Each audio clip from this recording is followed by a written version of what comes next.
You know what? Akala ko dati, pag nag-immigrate ka dito sa USA, okay na. Tapos na. Greener pasture na. Pero hindi pala.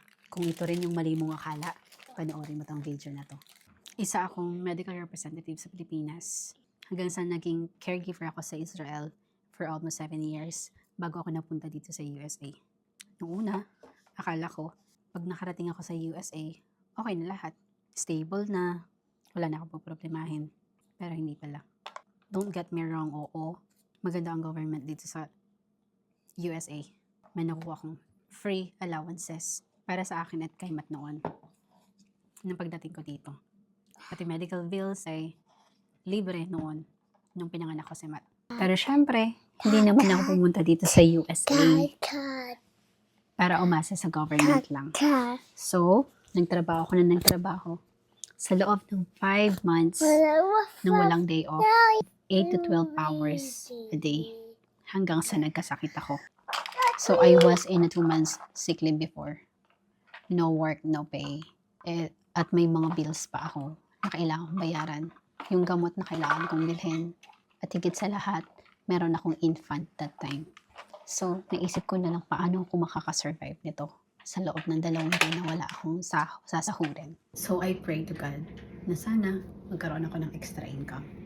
And then one day, I saw an ad ng isang ina gaya ko na taga-Canada sharing this business na nakatulong sa kanya para makapag-quit sa trabaho.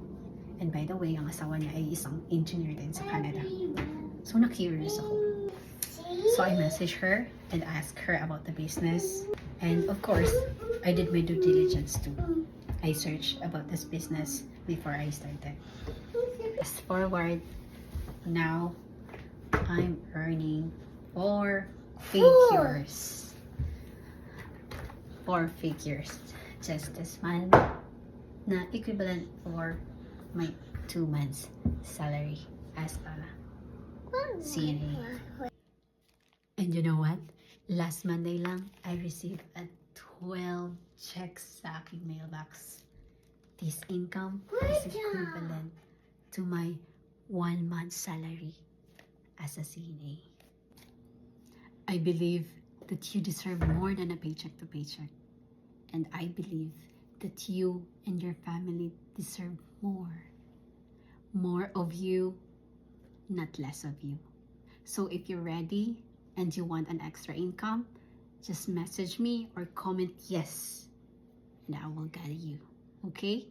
So yun lang. Kasi kailangan ko pang pakainin ng anak ko ng dinner. So bye for now. See you and thank you. Bye-bye.